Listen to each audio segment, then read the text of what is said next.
Have you seen clips of people at political gatherings getting riled up over seemingly insignificant subjects and wondered why? Well, you're not the first to wonder. Maxwell McCombs and Donald Shaw were so interested that they studied presidential campaigns in 1968, 1972, and 1976. In 1968, they focused their research on agenda-setting functions and came up with their agenda-setting theory. It concluded that mass media exerted a significant influence on what voters considered to be the major issues of the campaign. Okay, but so what?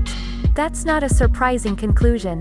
What is surprising is how agenda-setting theory can help you understand or explain certain media phenomenon happening today. There is fierce debate about COVID-19 in America. Some Americans believe the coronavirus is blown out of proportion or an elaborate hoax, while others believe coronavirus warrants shutdowns, travel restrictions, and wearing face masks for the foreseeable future. Why do these opinions differ so greatly? Can we use agenda setting to explain this divide? It could be because of liberal and conservative media's opposing narrative. Agenda setting theory claims that press and media do not reflect reality, they filter and shape it. With that in mind, let's look at first-level agenda setting, which is when the media uses objects or issues to influence people on what to think about. We have decades of medical science, randomized controlled studies that show for respiratory viruses, masks do nothing. That is just false. It's nonsense, and it's dangerous. It's like telling people go ahead and smoke. It's actually healthy for you.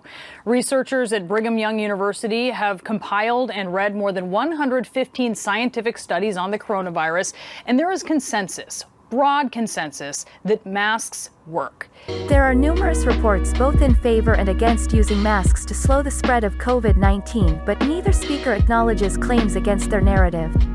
Instead, Dr. Oskwi and Ms. Keilar present their opinions as undisputed fact, acting more like activists instead of journalists. Moving on, second-level agenda setting is when the media tells us how we should feel about issues. We just saw this when Ms. Keilar said, "That is just false, it's nonsense, and it's dangerous.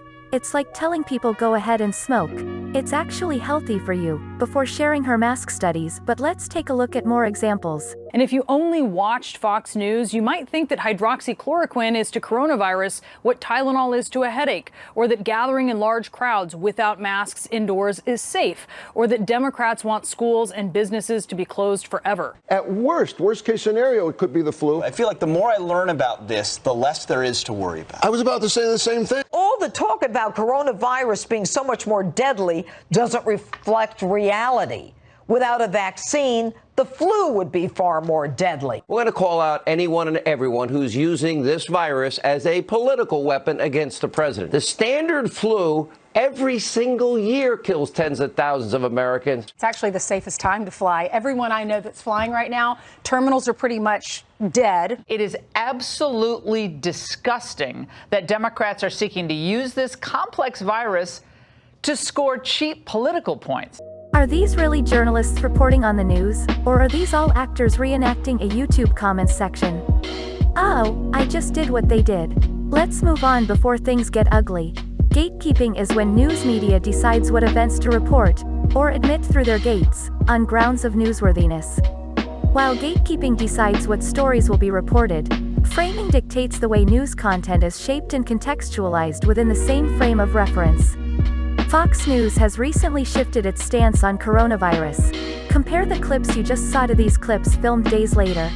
We don't have immunity to this virus. It's a new virus. It's a pandemic strain of a virus we haven't seen before. We are facing an incredibly contagious and dangerous virus that is moving across the world from one hotspot to another. We are now entering what will be the crucial defining 15-day period as it relates to this virus, where we must slow the spread of coronavirus. We have a responsibility to slow down this virus and to think of other people during this time. And so if you can keep your distance and prevent someone from getting close to you that might be sick, you could save your family, you can save the elderly, and help our country as a nation. This dangerous health crisis could dovetail quickly into a political crisis, already feeling economic ramifications of it all. Framing drastically shifted Fox News coronavirus coverage from dismissive to cautionary, almost fear-inducing.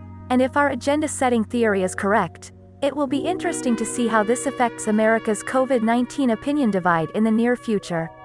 The final aspect we witnessed, priming, describes how media prioritizes certain news stories to give people the impression that it's important information. Headlines, news stories, special discussions, and expert opinions are all part of priming. Some news like coronavirus is featured constantly over a long period of time, whereas other news, such as the elite who will no longer face trial without Jeffrey Epstein's testimony, quickly disappear. Putting everything together, we successfully explained that Republican and Democratic national news networks used first and second level agenda setting, gatekeeping, framing, and priming to influence opposing opinions about the coronavirus in America, thereby causing a disagreement between roughly half of the American population. Wow, great job! Different media have different agenda-setting potential, so it's interesting to imagine what would have happened if these were school newspapers instead of national news networks. Do you have a media phenomenon that you'd like to explain? Let me know if you do. Well, that's all. I hope you enjoyed this presentation. Until next time.